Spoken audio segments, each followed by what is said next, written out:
Final. Come championship bound, baby! Woo! Big love, baby! Woo! To hear it, man. It got a little crazy out there, but we made it through. We're gonna keep stacking the day, so see you in the championship.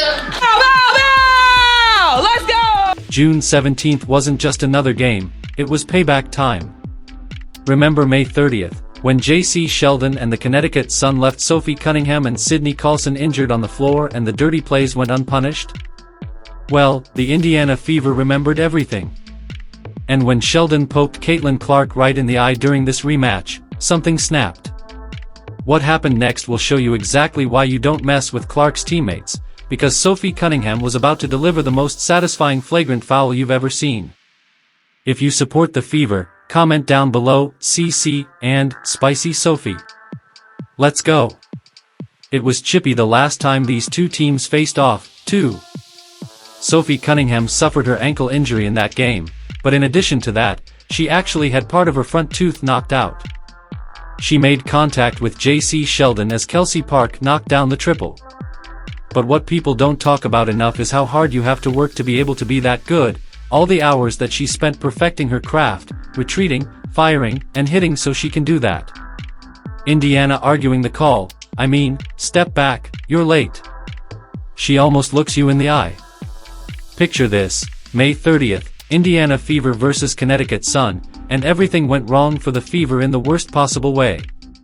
The game started normal enough, just another matchup between two WNBA teams fighting for position, but the Sun came out with a level of physicality that crossed the line from competitive to dangerous.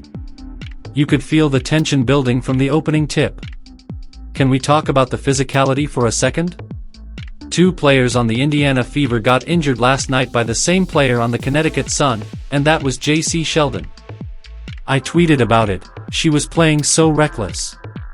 I'm fine with players playing aggressive, but there is a thin line between playing aggressive and playing reckless.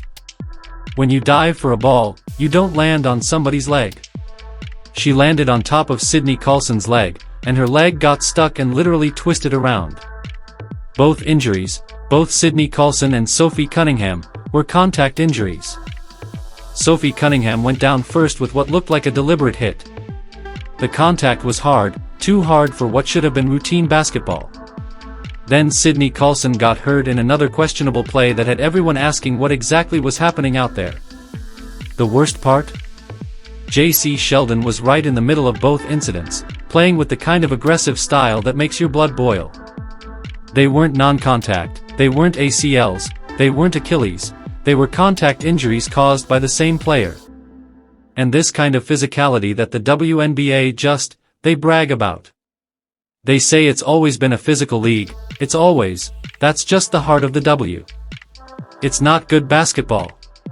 We've seen so many injuries. Paige Buecher's out with a concussion. Rickea Jackson was out with a concussion. All of these injuries are contact plays. We've seen Caitlin Clark last year get chucked to the ground. We saw Angel Reese get clotheslined, chucked to the ground. The players continue to do it because the refs are allowing them. Why wouldn't you keep doing it if you're a physical player? Here's where the college history comes into play. Sheldon and Clark had been going at each other since their Iowa versus Ohio State days back in college. Sheldon made it her mission to get under Clark's skin every single time they faced off on the court. She would shadow Clark everywhere, bump her on screens, talk trash during dead balls. This wasn't just basketball anymore, this was personal. Her mortal enemy took out a player. Jacy Sheldon, Caitlin Clark's mortal enemy. Jacy Sheldon. The referees that Mayday seemed to let everything slide, like they were watching a completely different game than everyone else. Hard fouls went uncalled. Dangerous plays got ignored. Clark had to watch her teammates get hurt while Sheldon walked away without so much as a warning from the officials. The frustration was building with every possession. The Fever fought hard but lost that game 85-83, but more importantly, they lost two key players to injuries that could have been prevented if the officials had controlled the game properly.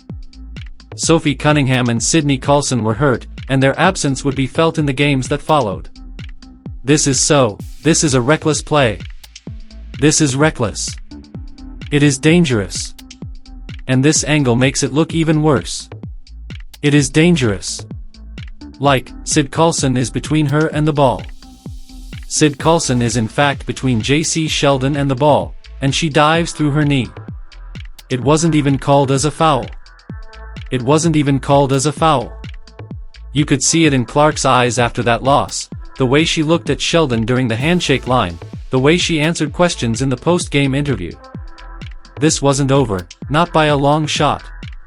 The Fever would remember this game, remember who caused the injuries, and remember that the officials let it all happen. June 17th couldn't come fast enough.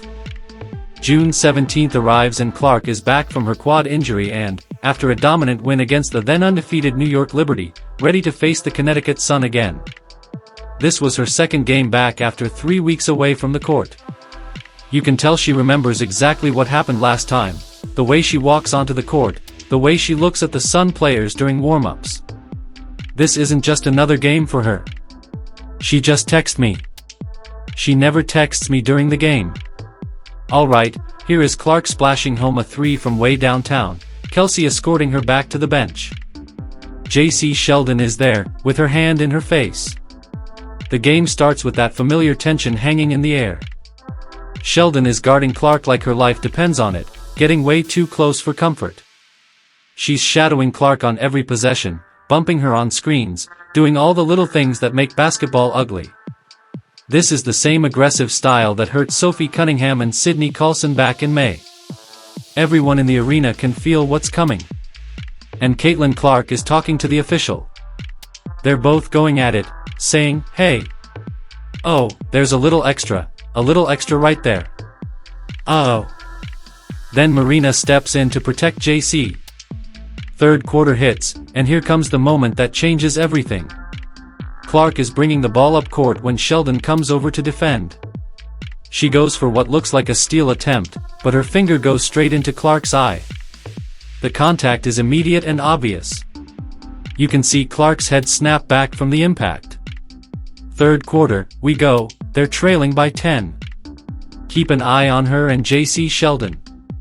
Clark trying to back her down. Clark is okay. Sheldon, that was Clark hitting her in the face. Clark is upset about that.